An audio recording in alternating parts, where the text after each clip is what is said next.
My grandson called me at 5 a.m. and said, "Grandma, don't wear your red coat today." I asked why, and with a trembling voice, he said, "You'll understand soon." At 9 a.m., I went to catch the bus. When I arrived, I froze in place the moment I saw what was unfolding there. Don't forget to subscribe to the channel and comment where you're watching from. The phone rang at exactly 5 in the morning. I know because I was already awake, sitting in my grandmother's rocking chair by the window, watching the darkness slowly surrender to dawn. At 63, sleep comes in fragments now, scattered like puzzle pieces I can't quite fit together anymore. The farmhouse creaked around me, those familiar sounds of old wood settling that I'd known my entire life.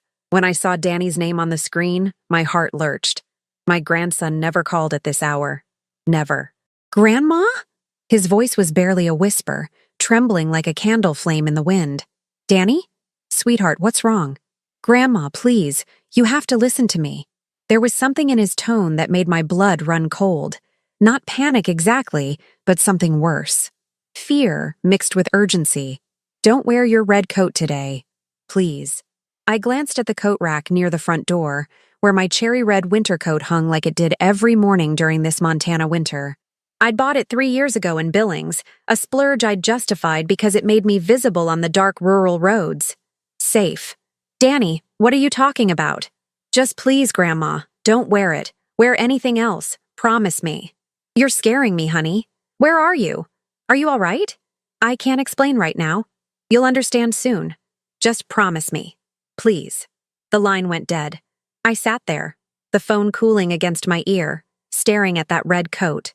The house felt different suddenly, as if something had shifted in the walls themselves. Outside, the first birds began their morning songs, oblivious to the dread creeping through my chest. I didn't wear the red coat. Instead, I pulled on my old brown jacket, the one with the worn elbows that I usually saved for working in the barn. Something in Danny's voice had reached deep into my grandmother's instinct, that ancient knowing that told me to trust him without question. At 9 o'clock, I walked down our long gravel driveway toward the county road where the bus stopped. I'd been taking the same bus into town every Tuesday and Friday for the past 5 years, ever since my husband Frank passed and I'd sold our second car. The routine was comforting. Bus at 9:15, grocery shopping, lunch at Betty's Diner, home by 3. But today, there was no bus. Instead, there were police cars. 4 of them, their lights painting the gray morning in urgent reds and blues. Yellow tape stretched across the bus stop shelter, that simple 3-sided structure where I'd waited countless times, reading my book or watching the wheat fields roll away toward the horizon. Sheriff Tom Brennan saw me approaching and immediately stepped forward, his hand raised.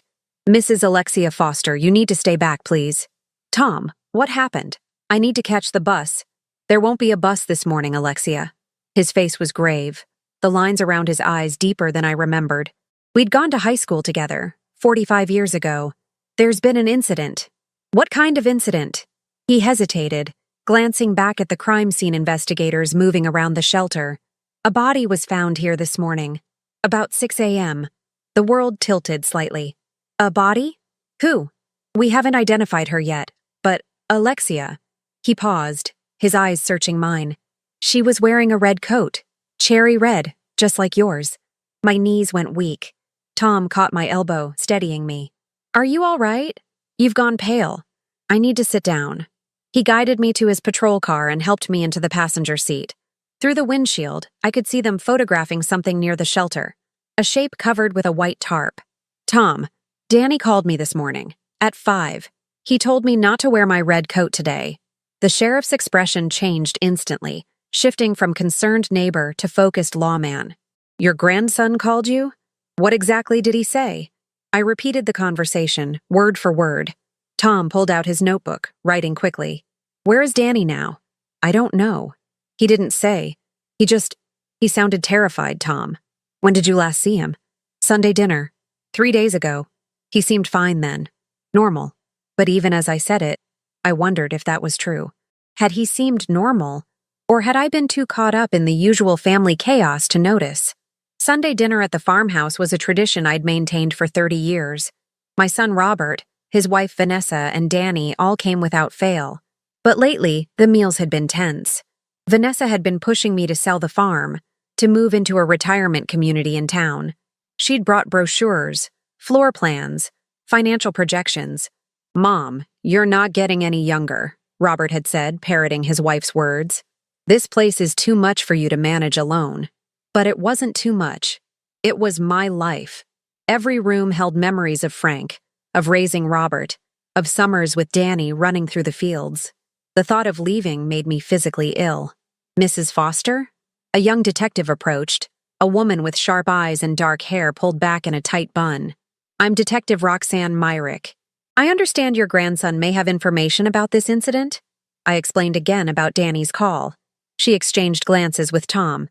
"We need to speak with Danny as soon as possible. Do you have any way to reach him?" "I can try calling." But when I did, it went straight to voicemail. I tried 3 more times. Nothing. "Does he live with you?" Detective Myrick asked. "No, he lives with my son and daughter-in-law in town. He's 19, studying at the community college. We'll need their address." I gave it to her, a sick feeling growing in my stomach. What had Danny gotten himself into? And why did he know about this woman before anyone else? The detective's radio crackled. A voice said something about forensics and preliminary findings. Myrick stepped away to respond, leaving me alone with Tom. "Alexia, I need to ask you something." Tom's voice was low, almost apologetic. "When's the last time you wore that red coat?" "Yesterday. I wore it into town for my book club meeting." "And how many people would know you wear it regularly?" The question hit me like ice water. "Everyone, I suppose. I wear it every time I go out. It's distinctive. That's why I bought it." "And who specifically would know you take the bus on Tuesday and Friday mornings from this stop?" "My family, the other regular bus riders. Betty at the diner? Half the town, probably." My voice was rising. "Tom, what are you suggesting?" "I'm not suggesting anything yet. But someone was killed here, wearing a coat identical to yours, at the exact location where you would normally be standing, and your grandson warned you to stay away." The implications crashed over me like a wave. Someone had wanted to kill me, and somehow, impossibly, Danny had known. Tom's radio erupted with static and urgent voices. He pressed it to his ear, his face darkening. "Say that again," he said into the radio. More static, a voice I couldn't make out. Tom looked at me, and I saw something in his eyes that made my heart stop. Not just concern now, but suspicion. "Alexia, I need you to come down to the station with me." "Why? What's happening?" "That body. We just identified her through her phone." "Who is she?" Tom's jaw tightened. "Her name was Rachel Morrison. She worked at County Records downtown. And according to her phone logs, she'd been in contact with your grandson Danny multiple times over the past 2 weeks." The morning suddenly felt colder than any Montana winter I'd ever known. "There's something else," Tom continued. "We found a document in her coat pocket. It's a property deed, for your farm." "That's impossible. The farm's been in my family for 4 generations. There's no question about the deed."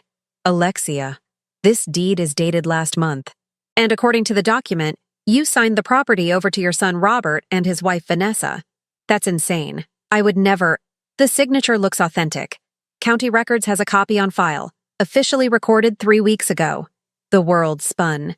I gripped the car door handle to steady myself. "I didn't sign anything. Tom, you have to believe me. I would never give up this farm." But even as I said it, doubt crept in. Had I signed something without realizing? Vanessa was always putting papers in front of me during dinner, asking me to sign updates to insurance policies, tax documents, medical forms. She worked in real estate. She handled paperwork for a living. Had she tricked me into signing away my own home? "We'll sort this out," Tom said, but his voice lacked conviction. "Right now, I need you to come with me. We need to take your statement, and we need to find Danny." As I stood to follow him, I caught movement from the corner of my eye. A car was parked about 50 yards down the road, partially hidden by a stand of cottonwoods. Dark blue sedan. The engine was running. I could see the exhaust in the cold air. And behind the wheel, watching us, was my daughter-in-law, Vanessa. Our eyes met across the distance. She didn't wave, didn't smile, just stared at me with an expression I'd never seen before. Cold, calculating, almost triumphant. Then she put the car in gear and drove away. "Tom," I said quietly, I think I know who might have answers about that deed, but I don't think you're going to like what we find. The sheriff's station smelled like burnt coffee and old paperwork. I'd been there twice before, once when Frank reported our tractor stolen 30 years ago, and once to renew my carry permit for the shotgun I kept in the barn for coyotes. Never as a witness, never connected to a murder. Tom settled me in an interview room with pale green walls and a mirror I knew was one-way glass. Detective Myrick sat across from me, a recording device between us. Mrs. Foster, I need you to walk me through everything again, every detail about Danny's call. I repeated it all, but this time I forced myself to remember more. The background noise on Danny's call. There had been something. Traffic, maybe? Or was it wind? No, it was water. Running water. Like a creek or river. He wasn't calling from home, I said. There was water in the background. He was outside somewhere. Myrick made a note. Your grandson is 19. Does he have a history of getting into trouble? Never. Danny's a good boy. He's studying engineering at the community college. He works part-time at the hardware store. He's never even had a speeding ticket. What's his relationship like with his parents? I hesitated. This was family business, private matters. But a woman was dead, and Danny was missing. His father, my son Robert, works long hours at the insurance agency. He's not around much. And Vanessa, I chose my words carefully. Vanessa is very focused on appearances, on status. Danny and she have clashed lately. About what? About me. About the farm. Vanessa wants me to sell it, move into assisted living.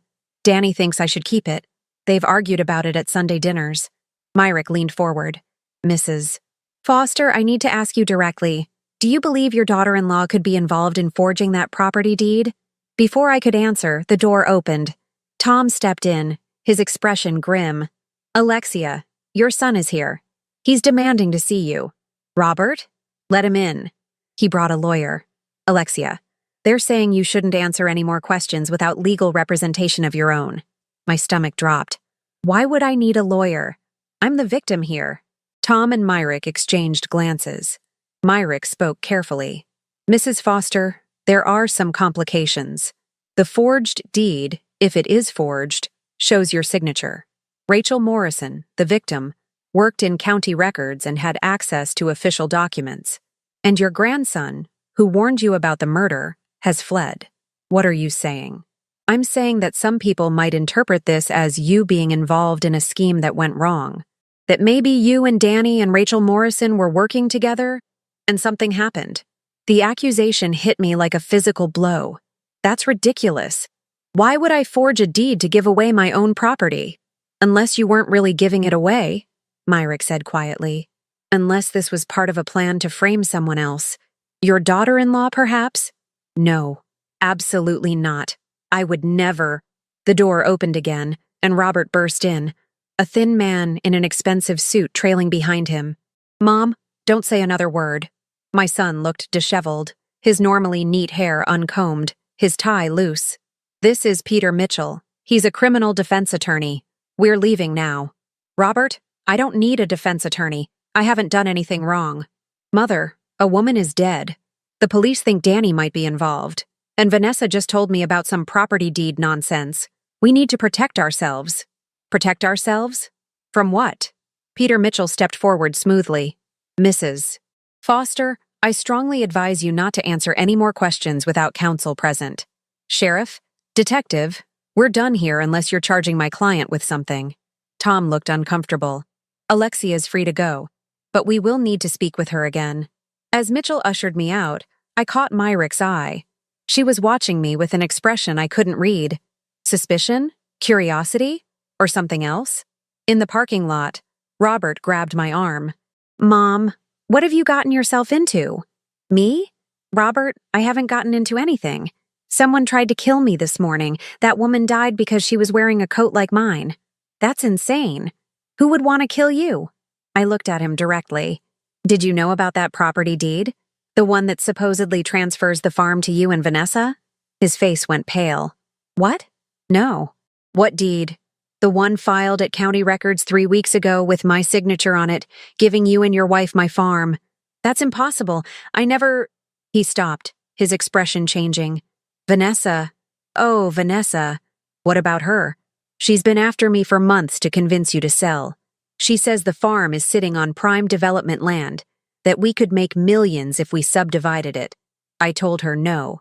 Told her you'd never agree. But she kept pushing. He ran his hand through his hair. You don't think she would actually forge something? Your wife was watching the crime scene this morning, Robert. She was parked down the road just watching. And when she saw me, she drove away. Peter Mitchell interrupted. Mrs. Foster, Mr. Foster, I really think you should continue this conversation somewhere more private. And you should both refrain from making any accusations until we have all the facts. Robert drove me home in silence. The farmhouse looked different somehow, as if seeing it through new eyes. Someone wanted to take this from me. Had killed for it, or tried to.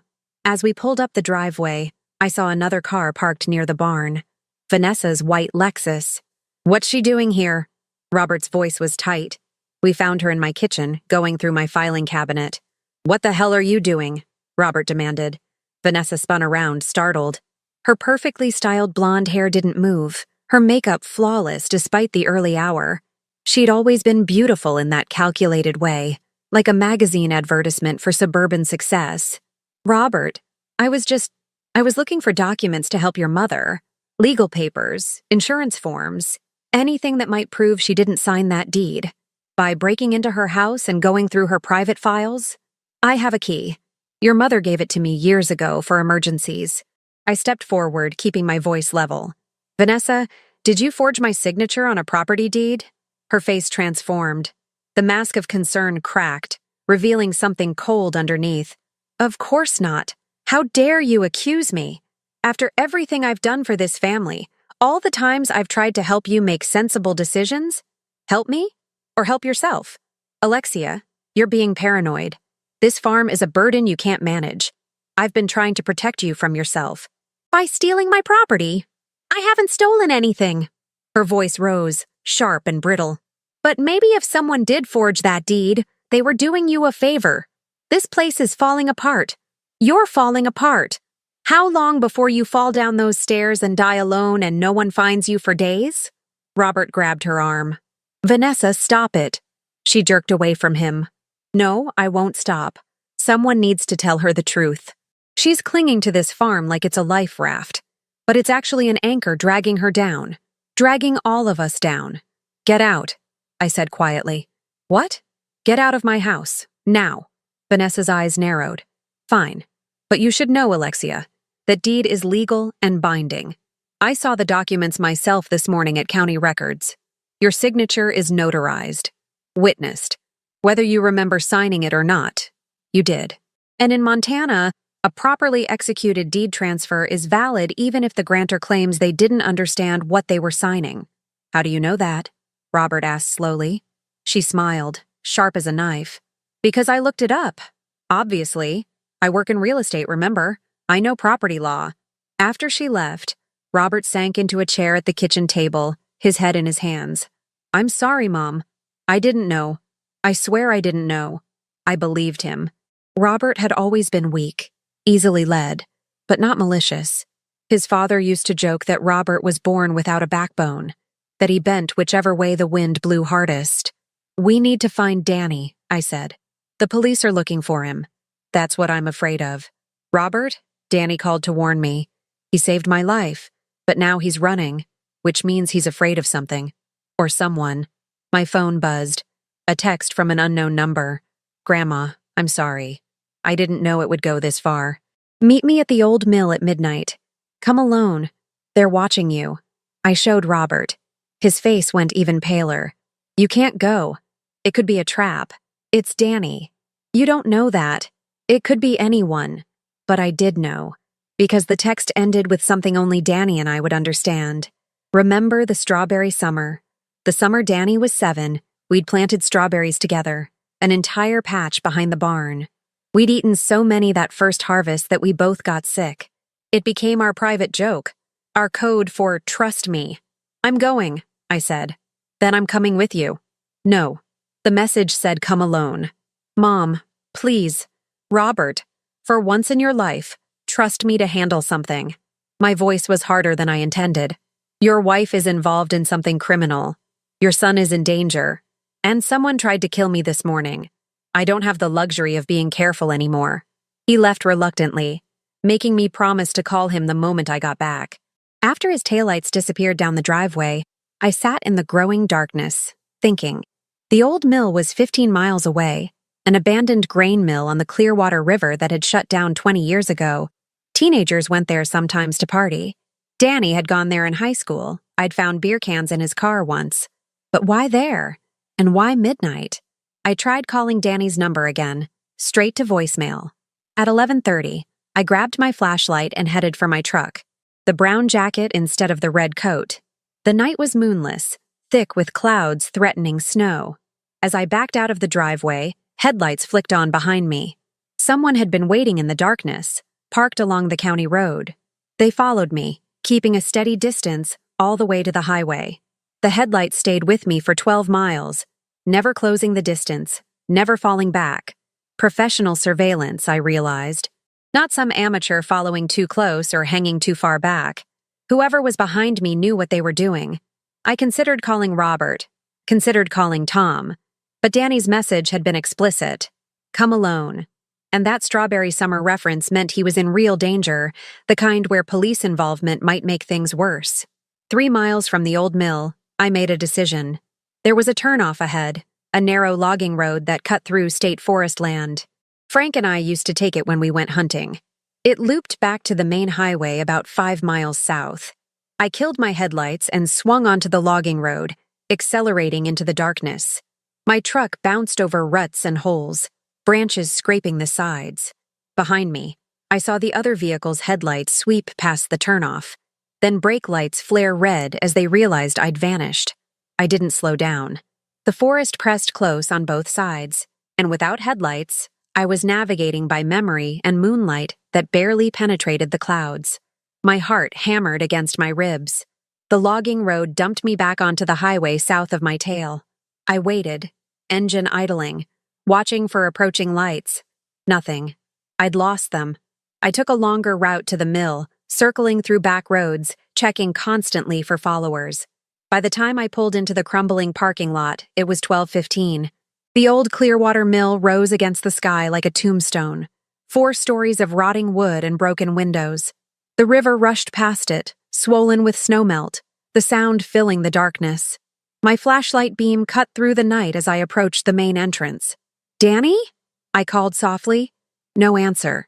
Just the river and wind through empty spaces. I stepped inside. The floor was covered with debris, broken glass, old equipment, graffiti on every wall. My flashlight found stairs leading up, and I climbed carefully, testing each step. On the second floor, I found him. Danny sat on an overturned crate, his face gaunt in the flashlight beam, eyes red from crying or lack of sleep. He looked like he'd aged 5 years in 3 days. "Grandma," his voice broke. "I'm so sorry. I'm so sorry." I rushed to him, pulled him into my arms. He was shaking. "It's okay, sweetheart. Whatever happened, we'll fix it." "No, we can't." "Grandma, I've done something terrible. I helped her. I didn't know, I swear I didn't know it would." He choked on a sob. "Helped who? Vanessa?" He pulled back, wiping his eyes. "Not Vanessa. Rachel. Rachel Morrison. The dead woman." "Tell me everything," I said. The story came out in fragments, words tumbling over each other. 3 months ago, Danny had met Rachel at a coffee shop near campus. She was pretty, funny, smart, 28 years old and working at county records. They'd started dating. "She seemed perfect, Grandma. She said she understood me, understood how I felt about you and the farm. She said her grandmother had lost her property too, that developers had tricked her." "Danny, what did you do?" "She asked me about the farm, about the deed, the legal history. She said she wanted to help protect it, make sure no one could ever take it from you. She worked with property records. She knew how to check everything." My blood ran cold. "You gave her access to the farm documents." "I thought I was helping. She said she could flag the deed, put protections on it. But then..." His voice dropped to a whisper. "Last week, I saw her meeting with Vanessa at a restaurant downtown. I followed them, Grandma. I watched them talk for 2 hours. And when I confronted Rachel about it, she laughed." "What do you mean she laughed?" She said I was just a useful idiot, that Vanessa had hired her months before we even met, that everything, the dating, the relationship, all of it, was planned. She was supposed to get close to me, get information about you and the farm, and help Vanessa forge the deed transfer. The manipulation was breathtaking, calculated, cruel. But why did someone kill her? I asked. Because she got greedy. Danny stood, pacing the small space. Rachel told me that night that she'd demanded more money from Vanessa. A lot more. She said she had copies of everything. The forged signature, emails, proof of the whole scheme. She was going to blackmail Vanessa for years. And Vanessa killed her? I don't know. That's why I warned you about the coat. Rachel called me at 4:30 yesterday morning. She was terrified, crying, saying someone was following her. She said she'd taken your red coat from your mudroom during Sunday dinner. That's why she was wearing it. She was going to meet you at the bus stop, was going to confess everything and give you the proof. But she was scared, Grandma. She said if anything happened to her, I should warn you. And then the line went dead. I sat heavily on a crate, processing. So Rachel was murdered before she could meet me and expose Vanessa. But I don't think it was Vanessa who killed her. Danny pulled something from his jacket pocket. A thumb drive. Rachel gave me this 2 days ago before everything went bad. She said it was insurance. Copies of all the documents, all the emails between her and Vanessa, recordings of phone calls. Have you looked at it? Some of it. Grandma, it's bad. Vanessa forged your signature on multiple documents, not just the deed. There are loan applications, power of attorney forms, even a will. A will? Leaving everything to Robert and her dated 6 months ago. And there's more. His hands shook as he held out the drive. There are emails about hiring someone to make sure you had an accident after the deed transfer was complete. The abandoned mill suddenly felt very cold. Vanessa was going to have me killed. The emails don't use her name. They're coded. Careful. But Rachel knew who it was. She kept records of everything. Danny's eyes were desperate. But here's what I don't understand. The last folder on this drive, it's encrypted. I can't open it. And there's a video file that won't play. It's corrupted or something. Rachel said it was the most important evidence, but I can't access it. I took the thumb drive, turning it over in my hands. We need to give this to the police. No! Grandma, you don't understand. There are cops involved. What? In the emails, Rachel mentions paying off someone in the sheriff's department. Someone who helped file the fake deed, who made sure it looked legitimate. We don't know who. It could be anyone. Tom's face flashed through my mind. My old high school friend. But no, not Tom. He couldn't be. There's something else, Danny said. This morning, after Rachel was killed, I went to her apartment. The door was open. The place was trashed. Someone had searched it, torn it apart. And I found this. He handed me a folded piece of paper. It was a photocopy of a bank statement. Vanessa's bank statement. 2 weeks ago, she'd withdrawn $50,000 in cash. Blood money, I whispered. Payment for Rachel. Or payment for whoever killed her. Maybe both. Danny grabbed my shoulders. Grandma, we have to run. Both of us. Take this evidence and disappear until we can figure out who to trust. I'm not running from my own home. Then you're going to die, don't you understand? Vanessa has already killed once. She won't stop until you're dead and that farm is hers. Footsteps echoed from below. Heavy boots on the wooden floor. We froze. Danny killed his flashlight, and I did the same. In the sudden darkness, I heard multiple sets of feet. At least 3 people. Mrs. Foster? A voice called out. Not Tom's voice. Someone younger. We know you're in here. We just want to talk. Danny pulled me toward the back of the floor, toward a door I hadn't noticed. We slipped through into what looked like an old office. Windows overlooking the river 30 feet below. There's a fire escape, Danny whispered. On the other side. But before we could move, the office door opened. A man stood silhouetted against the dim light from the main room. He wore a deputy's uniform. Mrs. Foster, please. We really do just want to talk. I'm Deputy Marcus Hall. Sheriff Brennan sent me to find you. Stay back, I said, my voice steadier than I felt. Ma'am, your son reported you missing. We've been searching for hours. You're not in trouble. We just need to make sure you're safe. If that's true, why did you bring backup? Why are you sneaking around an abandoned building at night? Hall's expression shifted. In the darkness, I couldn't read it clearly, but something changed in his posture. Because, a woman's voice said from behind him, we needed to make sure you came alone. Vanessa stepped into view. She looked different. Her hair was pulled back severely, her makeup minimal. She wore dark clothing, practical boots. This wasn't the polished real estate agent who sat at my Sunday dinner table. This was someone else entirely. Hello, Alexia, she said pleasantly. I believe my stepson has something that belongs to me. Deputy Hall moved aside, and I saw he had his hand on his weapon. Not drawn, but ready. Danny stepped in front of me. Get away from her. Danny. Vanessa shook her head sadly. You really should have stayed out of this. Rachel said you were sweet but stupid. I'm beginning to think she was right. You killed her, I said. Of course not. I would never do something so messy myself. Her smile was terrible.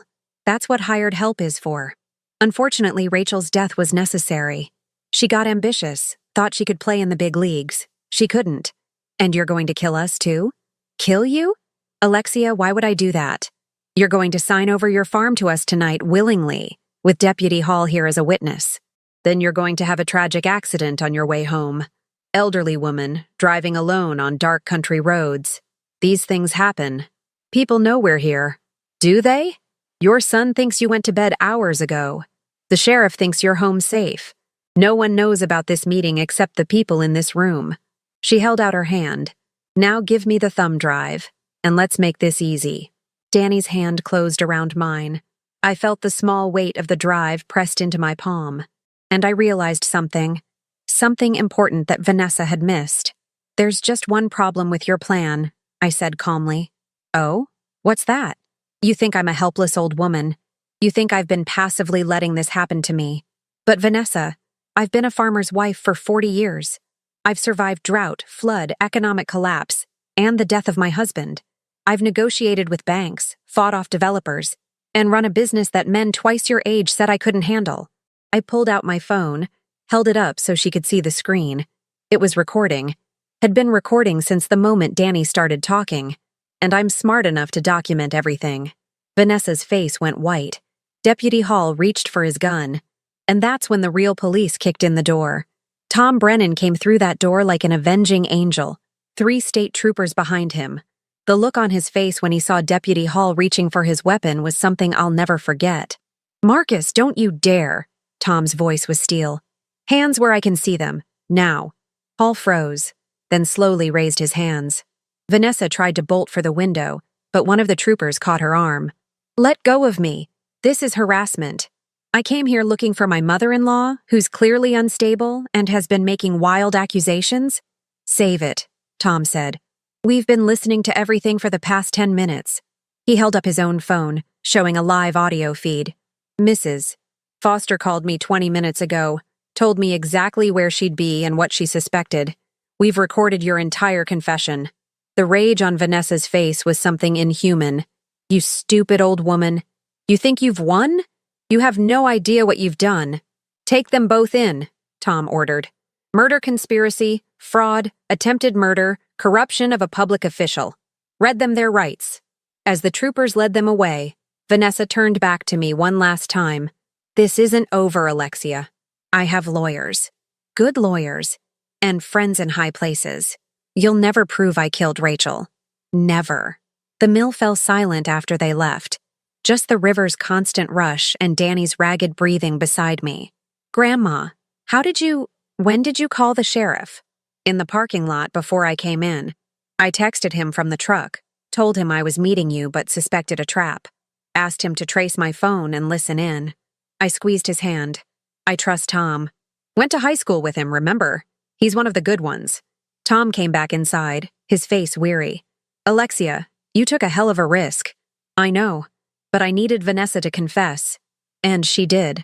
She confessed to conspiracy and fraud, but she's right about one thing. We still can't prove she murdered Rachel Morrison.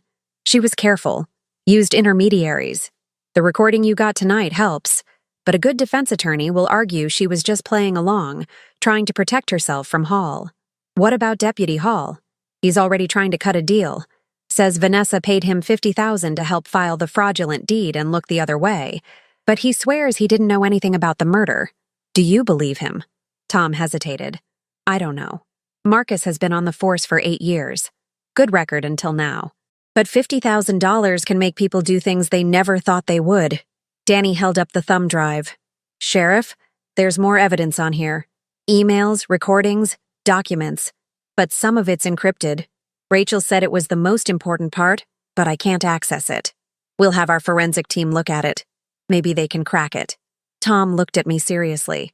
Alexia, you and Danny need to be very careful over the next few days. If Vanessa has other people working for her, people we don't know about yet, you could still be in danger. I'm not leaving my farm. I figured you'd say that. I'll have a patrol car parked at the end of your driveway tonight. As we left the mill, dawn was breaking over the mountains, painting the sky in shades of rose and gold. Beautiful and terrible, like everything that had happened. Danny rode home with me, neither of us speaking much. When we pulled up to the farmhouse, I saw Robert's car already there, parked at an angle like he'd arrived in a hurry. He met us at the door, his face haggard. Mom, Danny, thank God you're both all right. The sheriff called me an hour ago, told me what happened. He looked at his son. Danny, I'm so sorry. I should have seen what Vanessa was doing. I should have protected you both. Dad. No, let me finish. Your mother tried to tell me, tried to warn me that Vanessa was pushing too hard about the farm, but I didn't want to see it. I was weak. I am weak. His voice broke. My wife is a murderer, and I was too blind to notice. I touched his arm gently. Robert, you couldn't have known. Couldn't I? Mom, be honest with me. How many times over the years have I chosen Vanessa over you? How many Sunday dinners did I let her insult you, push you, make you feel small? How many times did I tell you that you were being unreasonable when you were just trying to protect what was yours? The truth sat heavy between us. Too many times. Too many years of choosing peace with his wife over loyalty to his mother. We can't change the past, I said finally. But we can do better going forward. Inside, I made coffee while Robert and Danny sat at the kitchen table. The house felt different now, both violated and reclaimed. Vanessa had been in here, searching through my things, stealing from me. But she'd failed. Mom, I need to ask you something, Robert said. That deed she forged. Is the farm really in danger? I don't know. Tom says his department will help me contest it, but it could take months or years in court. And Vanessa was right about one thing. Montana property law is complicated. If a deed looks legitimate, if it's properly notarized and filed, it can be very hard to undo. I'll testify. I'll tell the court I never authorized that transfer, that I didn't know about it. That might not be enough. You're her husband. They could argue you're just protecting her. Danny cleared his throat. What about the encrypted files on the thumb drive? Maybe there's something in there that proves the deed is fake. Maybe. But we won't know until the forensic team cracks the encryption. I sipped my coffee, thinking, there's something else bothering me. Rachel Morrison worked at county records for 3 years. That's a long time. What if this isn't the first property she and Vanessa targeted? Robert's eyes widened. You think they've done this before? Vanessa is too smooth, too practiced. The way she set everything up, the coded emails, the intermediaries. This feels like a rehearsed plan. We should tell the sheriff. We will. But first, I want to do some research of my own. I stood, heading for my small office off the kitchen. Vanessa mentioned during one of her sales pitches that she'd helped several elderly clients transition out of their properties in the past year. She made it sound benevolent, like she was doing them a favor. I pulled out the file where I'd kept all of Vanessa's brochures and documents. Her real estate company was called Summit Properties, and according to her business card, she'd been the top seller for 3 years running. Danny, can you search for property transfers in this county over the past 2 years? Focus on farms and large parcels sold by elderly owners? He pulled out his laptop, fingers flying over the keys. Grandma, do you really think? I think Vanessa is smarter and more dangerous than any of us realized. And I think Rachel Morrison wasn't her first accomplice. 20 minutes later, Danny had a list. 11 properties. All farms or ranches. All sold within the past 18 months. All originally owned by people over 65. Now cross-reference that with obituaries, I said quietly. The silence that followed was thick with dread. Danny's face went pale as he read the screen. Grandma, 4 of those people died within 6 months of selling their property. 2 car accidents. 1 fall at home. 1 heart attack. Robert stood abruptly, his chair scraping the floor. No, that's too many. That can't be coincidence. It's not.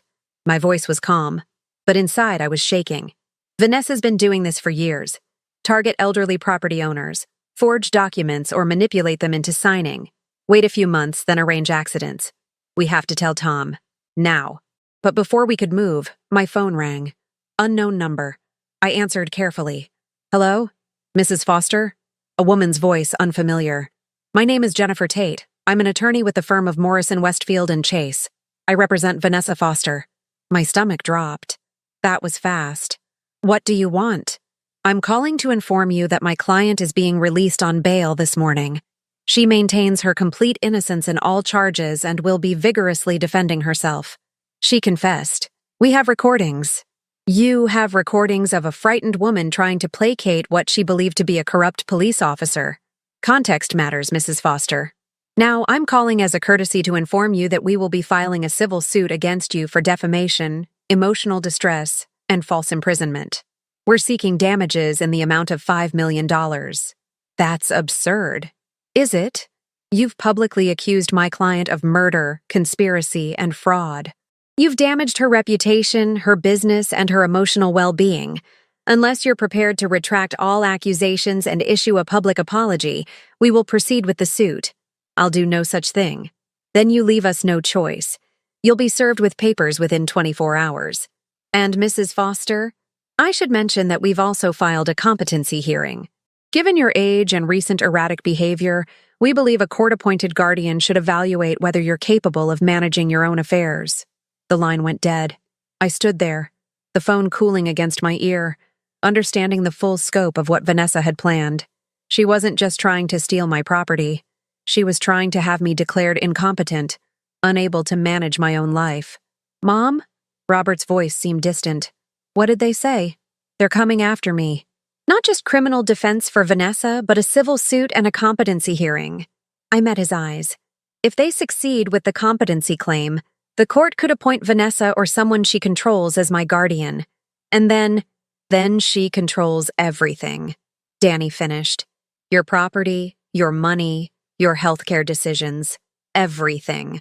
The weight of it pressed down on me. I'd thought we'd won at the mill. I'd thought recording Vanessa's confession would be enough. But I'd underestimated her again. She had resources, lawyers, plans within plans. When's the hearing? Robert asked. She didn't say, but with lawyers like Morrison, Westfield, and Chase, they can probably expedite it. We might have less than a week. We'll fight it. We'll get you the best lawyer.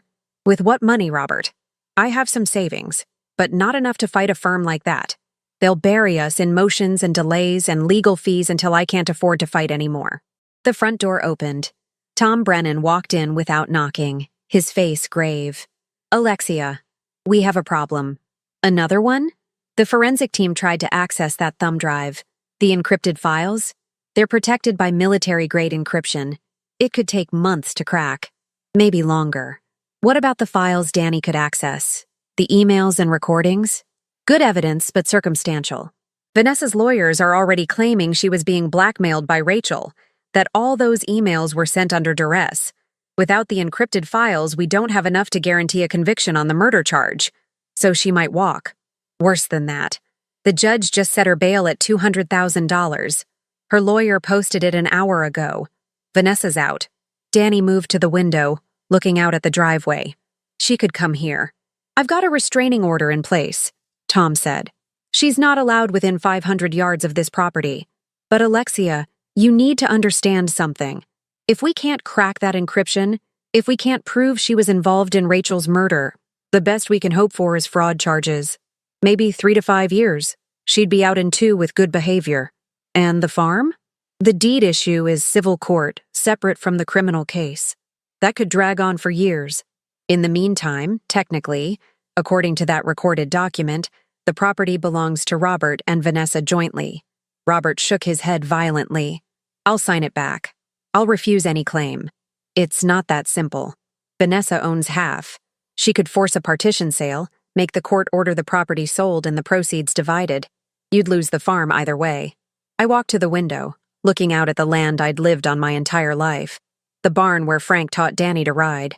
The strawberry patch now buried under winter snow. The fields that had fed us through good years and bad. There has to be something in those encrypted files, I said. Something Rachel thought was important enough to hide behind military-grade encryption. Something that Vanessa is afraid of. We're working on it, Tom said. But I can't make promises. After he left, the three of us sat in silence. Outside, the patrol car Tom had promised pulled up, parking at the end of the driveway. Protection, or a reminder that we were prisoners in our own home. My phone buzzed. A text from another unknown number. Stop now, Alexia. Sign over the farm, drop the charges, and I'll let you live in peace. Keep fighting, and you'll lose everything, including people you love. You have 24 hours to decide. I showed it to Robert and Danny. Both their faces went white. That's a direct threat, Robert said. We need to show this to the sheriff. It won't matter. The number's probably a burner phone, untraceable. I set the phone down carefully. She's escalating, getting desperate. Or confident, Danny said quietly. Grandma, what if she's already won? What if she knows something we don't? The question hung in the air, poisonous and possible. What if Vanessa had already found a way to access those encrypted files? What if she'd destroyed the evidence we needed? What if Rachel Morrison had been her partner and her victim, but also her insurance policy, and Vanessa had found a way to nullify it? I looked at my grandson's frightened face, at my son's defeated posture, and felt something harden inside me. Then we find another way, I said. We dig deeper. We be smarter. We stop reacting to what Vanessa does and start anticipating it. How? By thinking like her. She's a predator who's been doing this for years. She's careful, methodical, patient. But she's also arrogant. She thinks she's smarter than everyone else. That's her weakness. Grandma, she might be right. She's gotten away with this multiple times. No. She's gotten away with it because no one was looking closely enough. Because her victims were isolated, vulnerable, alone. I stood, feeling strength flow back into my limbs. But I'm not alone. I have you too. I have Tom. And I have something Vanessa doesn't. What's that? Time, memory, and the knowledge that comes from having lived 6 decades on this earth, watching people, learning their patterns. I looked at them both. Vanessa wants me to panic. She wants me to make mistakes, to act rashly. So I'm going to do the opposite. I'm going to be patient, methodical, and I'm going to find out every single secret she's been hiding. Where do we start? I thought about it. With Rachel Morrison's past. She didn't just appear out of nowhere 3 years ago when she started working at county records. She had a life before that. Family, friends, history. The police are already investigating that. I know. But we're going to investigate it differently. We're going to find out who Rachel really was and why she was willing to help Vanessa hurt people. Because people don't become accomplices to murder without a reason. Danny opened his laptop again. I'll start searching. As he worked, I walked through the house room by room, seeing it with new eyes. This was my territory, my home, my history, and I would not let Vanessa take it from me. It took Danny 3 hours to find Rachel Morrison's real name. She'd changed it legally 7 years ago. Before that, she was Bet Hartley, born in Billings, raised in a small town called Red Lodge. Her grandmother, Martha Hartley, had owned a 200-acre ranch there. Had owned. Past tense. Grandma, look at this. Danny turned his laptop so I could see. A newspaper article from 6 years ago. Martha Hartley's ranch was sold to a development company. 6 months later, Martha died in a house fire at the rental property where she'd moved. Who bought the ranch? A holding company called Summit Development Group. The name hit me like a fist. Summit. The same name as Vanessa's real estate company. It's her, Robert said, reading over my shoulder. Vanessa did this before. She stole Rachel's grandmother's property. But why would Rachel help her? Danny asked. If Vanessa destroyed her grandmother's life, why would Rachel become her accomplice? I studied the article more carefully. There was a photo of Martha Hartley, a woman about my age, smiling in front of a barn. And next to her, a teenage girl. Rachel, before she'd changed her name. Look at the date, I said. Martha died 6 years ago. Rachel changed her name 7 years ago before her grandmother's death. She wasn't running from Vanessa. She was working with her. The implications settled over us like a shroud. Rachel helped Vanessa steal from her own grandmother, Robert whispered. And probably helped kill her, I added. That's why she was so good at this. She'd done it before, to her own family. But then she got greedy, tried to blackmail Vanessa, and Vanessa eliminated her. Danny was already searching deeper. There are 2 other properties Summit Development bought around the same time, both from elderly owners. Both owners died within a year of selling. 3 murders minimum, possibly more. I stood, pacing. This is bigger than we thought. Vanessa's been running this scheme for at least 6 years. We need to tell Tom, Robert said, reaching for his phone. Wait. I grabbed his wrist. If we tell Tom now, he files a report, starts an official investigation. That could take months. Meanwhile, Vanessa's lawyers have us tied up in civil court. The competency hearing moves forward, and we lose the farm. So what do? We use what we know. We force Vanessa to make a mistake. I looked at the clock. 6 hours had passed since the text message threatening us. 18 hours left on her ultimatum. Danny, can you access Summit Development's corporate records? Maybe. They should be public filings, but I'll need time. We don't have time. Can you do it or not? His fingers were already flying across the keyboard. I can try. While he worked, I called Tom. Alexia, are you all right? I'm fine. Tom, I need a favor. The competency hearing Vanessa's lawyers filed. When is it scheduled? Tomorrow afternoon, 2 p.m. They expedited it, claimed you were a danger to yourself and others. 24 hours. Less time than I'd thought. Who's the judge? Harold Winters. I knew that name. Judge Winters had ruled on property disputes in this county for 15 years. Tough but fair. I'd met him once at a charity auction, years ago. Can you get me a meeting with him before the hearing? Alexia, that's highly irregular. His clerk would never… Tom, please. I'm not asking you to influence him. I just need 10 minutes to present some information. Information that's relevant to the case. He was silent for a long moment. What kind of information? The kind that proves Vanessa Foster has been systematically defrauding and murdering elderly property owners for at least 6 years. The kind that shows this competency hearing is just another tool in her arsenal. Do you have proof? I will by tomorrow morning. Will you help me? Another pause. I'll make a call. No promises. Danny looked up from his laptop, his face pale. Grandma, I got into the Summit Development records. You need to see this. The screen showed a web of shell companies and holding corporations, all leading back to one name, Vanessa Marie Foster. But there was another name buried in the paperwork, listed as a silent partner, Peter Mitchell, the lawyer Robert had brought to the police station. Oh no, Robert breathed. Mitchell is working with her. He was never my lawyer. He was hers. He was there to observe, I said, understanding flooding through me, to see how much we knew, what evidence we had. And then he reported back to Vanessa. Danny clicked through more documents. There's more. Webb's law firm is listed as the legal representative for all of Summit Development's property acquisitions. He's been part of this from the beginning, which means every word we said in that police station, every piece of evidence we discussed, Vanessa knew about within hours. Robert sank into a chair. I led him right to you. I thought I was protecting you, but I gave her everything. You didn't know. I should have known. Mom, I should have seen who Vanessa really was. All those years, all those warning signs. Robert, stop. We don't have time for guilt. We need to focus. I turned to Danny. Can you print all of this? Every document showing the connection between Vanessa, Webb, and Summit Development? Already doing it. My phone rang. Unknown number again. I answered on speaker. Hello, Alexia. Vanessa's voice was smooth, confident. I assume you've received my message. I did. And your decision? I'm still considering it. Let me help you decide.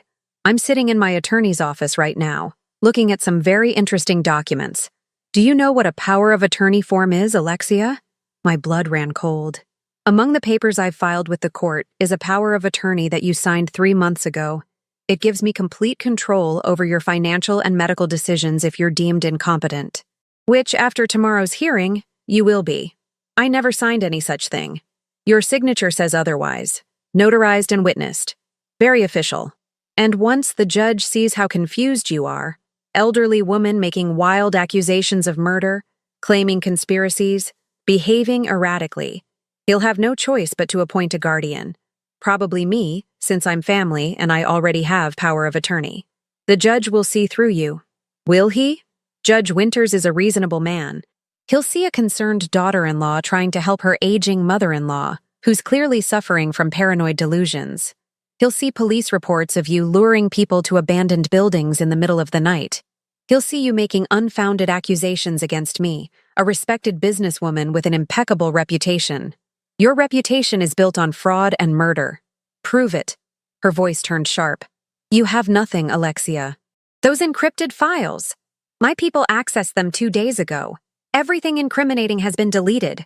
The thumb drive Danny has is worthless. Danny's eyes widened, but I kept my voice steady.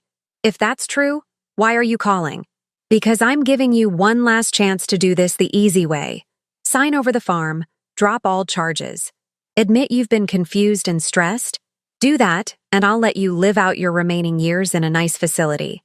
You'll be comfortable, safe, cared for. And if I refuse? Then after tomorrow's hearing, when I have power of attorney, I'll have you committed to a psychiatric facility for evaluation. It happens all the time with elderly people who become delusional. The evaluations can take months. Meanwhile, I'll sell the farm, liquidate your assets, and there won't be anything left for you to fight for. You'll spend whatever time you have left in an institution, while your precious land becomes a subdivision called Meadowbrook Estates. She'd thought of everything, every angle, every possibility, except one. Vanessa, can I ask you something? What? Did Rachel beg before you killed her? Silence on the line, long and cold. I didn't kill Rachel. I would never. Save it. I know about Martha Hartley, Rachel's grandmother. I know about the ranch in Red Lodge, about Summit Development, about all of it. Rachel learned from the best. She watched you destroy her grandmother, and she joined you. But then she wanted more, and you couldn't allow that. You can't prove any of this. Can I? I have corporate documents linking you to Summit Development. I have property records showing a pattern of elderly victims.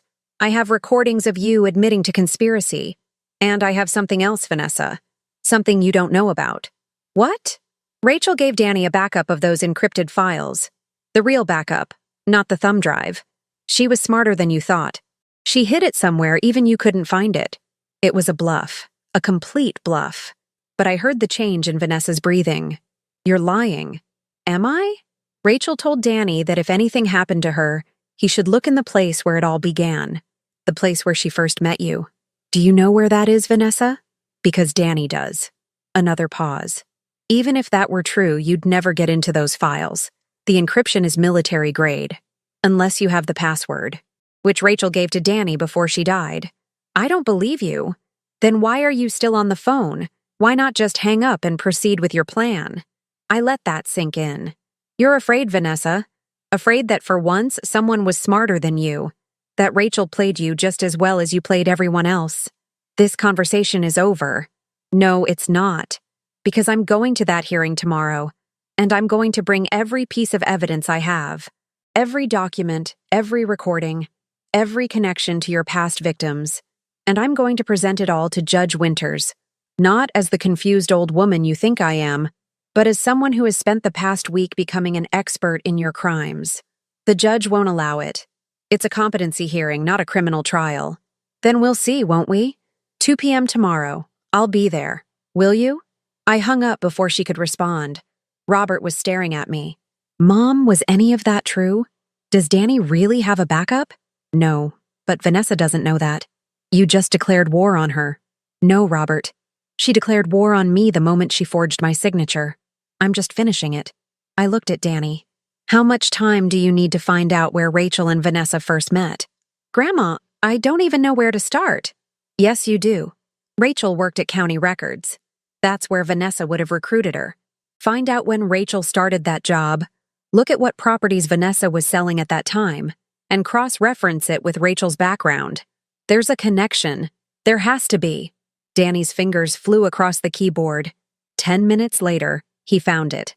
The Red Lodge Ranch. Martha Hartley's property. It was listed by Summit Properties 6 years ago. The listing agent was Vanessa Foster, and the transaction was recorded at county records by, he looked up, eyes wide, by Bet Hartley. That was her first week on the job. That's where they met, where Vanessa recruited her, or where they finalized their plan together. I grabbed my coat. We need to go there, now. Mom, it's 9 at night. That ranch has probably been developed, torn down. Or it hasn't. Either way, we need to look. If there's any chance Rachel hid evidence there, we have to find it before Vanessa does. Tom called back. Alexia, Judge Winters will give you 15 minutes tomorrow at 1 p.m. Before the hearing. But that's all. Don't make me regret this. I won't. Thank you, Tom. We took my truck, all three of us, with the patrol car following at a distance. The drive to Red Lodge took 90 minutes, through dark mountain roads and small towns already asleep. The ranch was still there. Not developed, not torn down, just abandoned. The house was a burnt-out shell, exactly as the newspaper had described it. But the barn still stood, weathered and leaning but intact. Why would Vanessa keep this? Robert wondered. Why not tear it down and build? Because she couldn't, Danny said, checking his phone. The property is tied up in legal disputes. Martha Hartley's will left everything to Rachel, but Rachel disclaimed the inheritance. Then Martha's other relatives contested it. It's been in probate court for 6 years. So no one could touch it, I said. Which means if Rachel hid something here, it's been safe all this time. We approached the barn carefully. The doors hung open, creaking in the wind. Inside, it smelled of old hay and decay. My flashlight beam cut through the darkness, finding empty stalls, broken equipment, shadows. Where would she hide it? Danny asked. I thought about Rachel Morrison, a young woman who'd helped destroy her own grandmother, who'd learned to be ruthless and calculating. Where would someone like that hide her insurance? Somewhere personal, I said. Somewhere that meant something. Danny, you said Rachel and her grandmother were close before the betrayal? According to the articles, yes. Martha raised Rachel after her parents died. I moved deeper into the barn, searching. There, in the back corner, a horse stall with a name carved into the wood. Starlight. That was Rachel's horse, Danny said, checking his phone. There's a photo in one of the articles. Rachel riding a gray mare named Starlight. I knelt down, running my hands along the stall boards. One was loose. Behind it, wrapped in waterproof plastic, was a small metal box. Inside the box was another thumb drive and a handwritten note. If you're reading this, I'm probably dead. Vanessa Foster killed my grandmother and made me help her. I've been collecting evidence ever since, waiting for the right moment. This drive contains everything: unedited recordings, original documents, proof of every crime. The password is Starlight 9997. Use it to stop her. Rachel.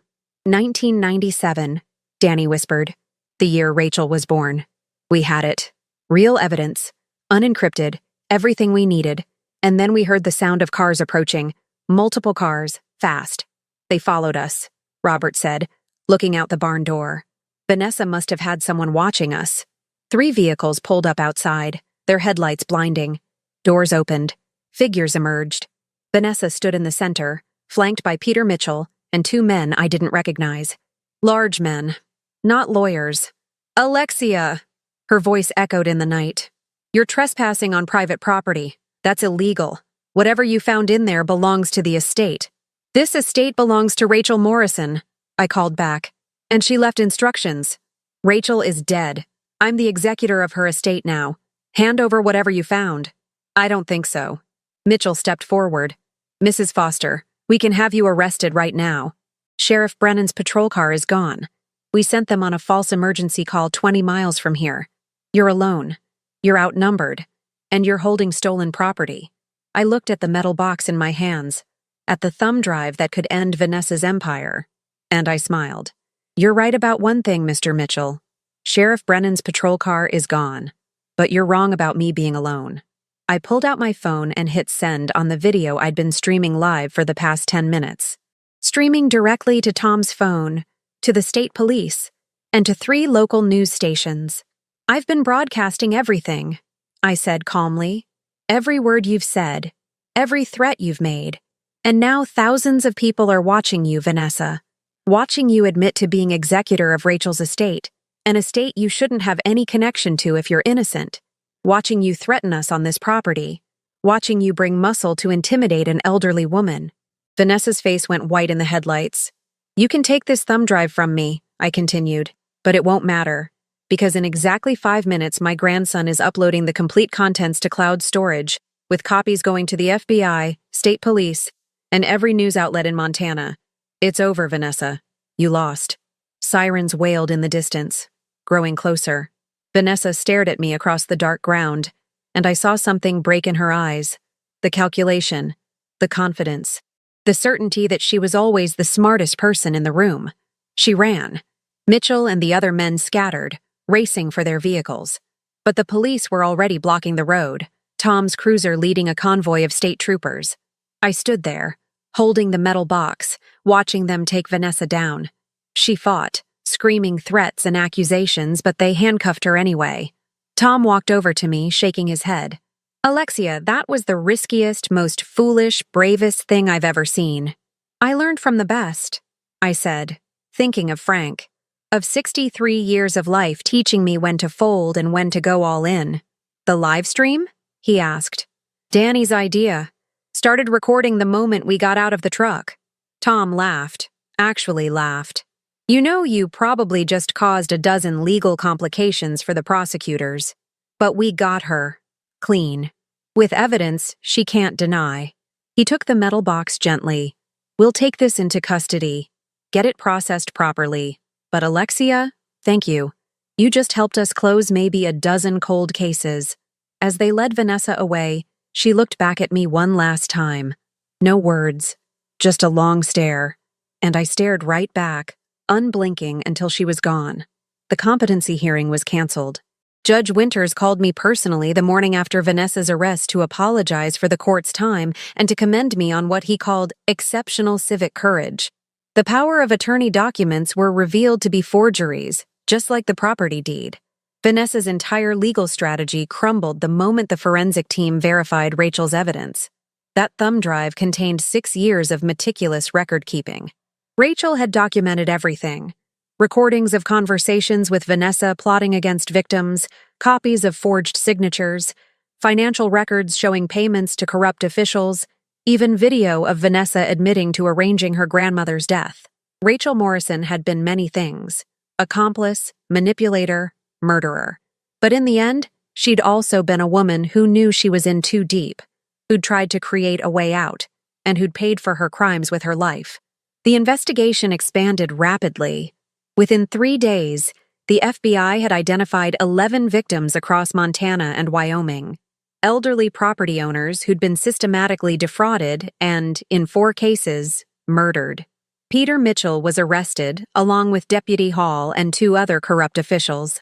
The district attorney called it the largest elder fraud case in state history. Vanessa Foster was denied bail after her second hearing. The judge cited flight risk and the severity of the charges: 4 counts of first-degree murder, conspiracy to commit murder, fraud, forgery, and a dozen other charges. Her trial was set for 6 months out, but her lawyers were already negotiating plea deals. With Rachel's evidence, they had no real defense. I didn't feel triumph exactly. Maybe I should have. But mostly I felt tired and sad for all the lives Vanessa had destroyed in her pursuit of money and property that would never have been enough. 2 weeks after Vanessa's arrest, Robert filed for divorce. We sat at my kitchen table, the same table where we'd eaten 1,000 Sunday dinners, and I watched my son sign the papers with shaking hands. I should have known, he said for perhaps the 100th time.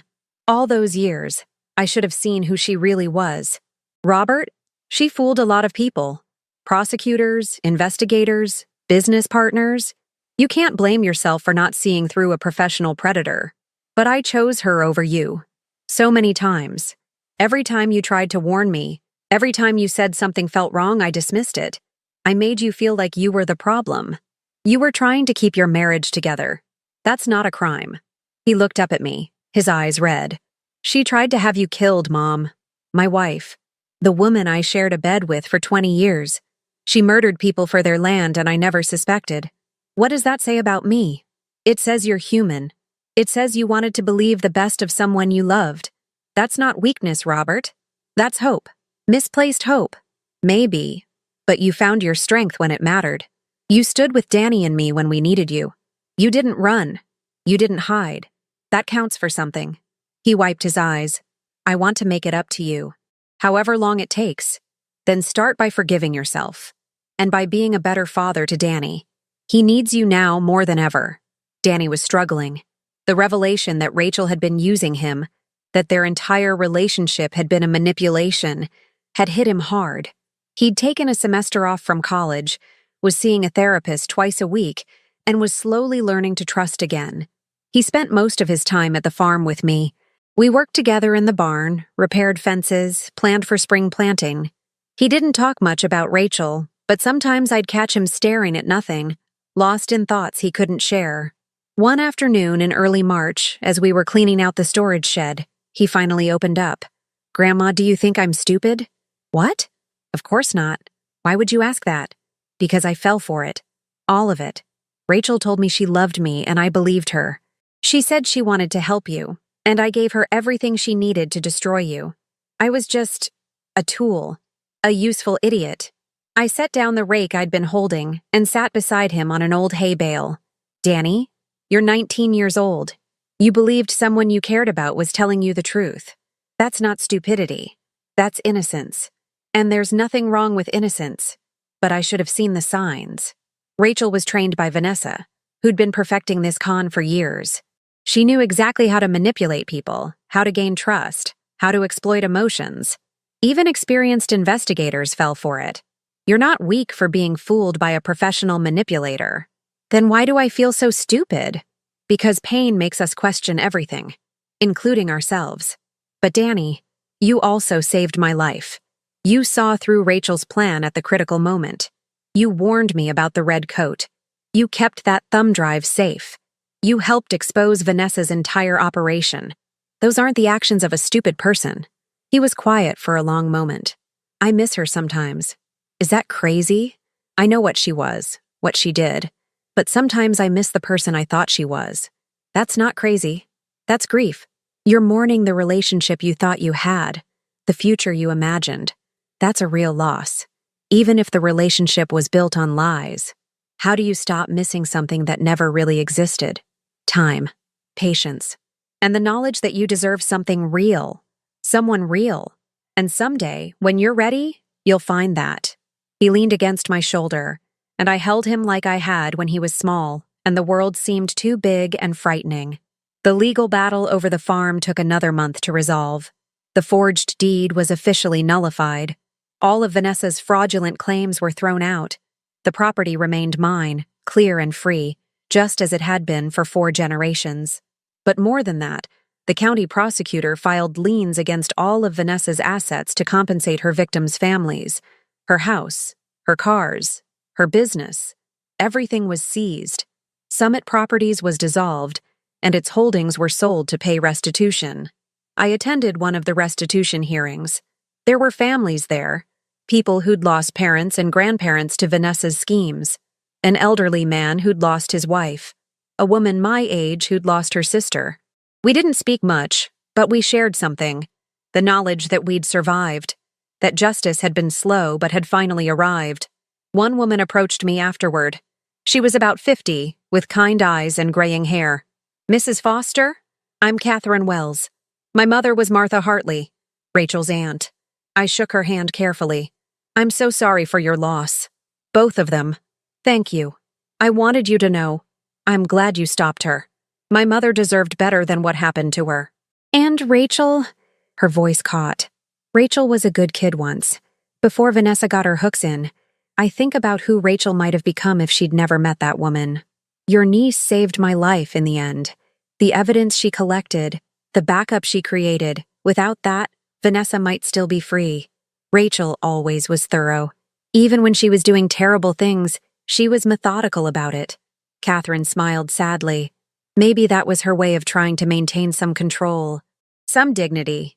I don't know. I'll never know. We stood there together, 2 women who'd lost people to Vanessa's greed, and I felt a connection I couldn't quite name. Survivor's bond, maybe. Or just the understanding that comes from shared pain. Spring came to Montana with the usual dramatic flair. Snow one day, sunshine the next, the land slowly waking from its winter sleep. I planted the strawberry patch again, twice as big as before. Danny helped me, and we didn't talk about that summer when he was 7. We didn't need to. The work itself was the conversation. Robert came for Sunday dinners again. Just him now, no Vanessa. The meals were quieter, simpler, but more honest. We talked about small things. Weather, crops, Danny's plans to return to college in the fall. We were learning how to be a family again, without the poison that had been seeping through us for years. Tom stopped by one afternoon in April with news. Vanessa took a plea deal. Life in prison without parole, in exchange for testimony against the others involved in her schemes. She'll never get out? Never. And with her testimony, we've identified 3 more corrupt officials and 2 other accomplices we didn't know about. The whole network is coming down.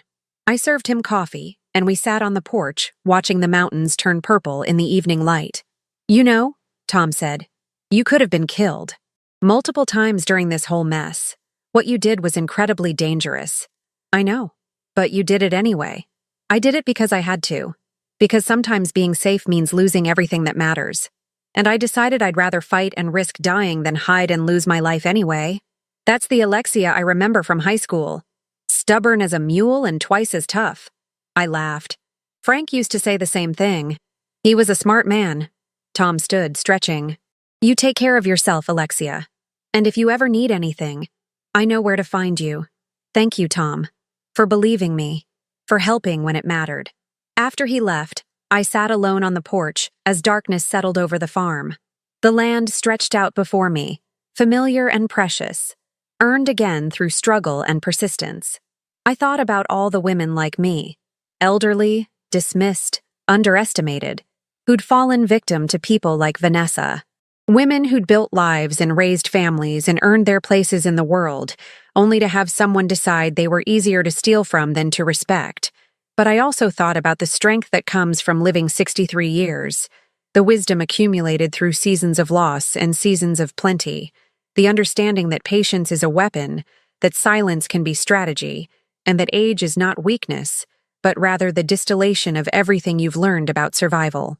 Vanessa had been wrong about so many things, but her biggest mistake was thinking that being older meant being helpless.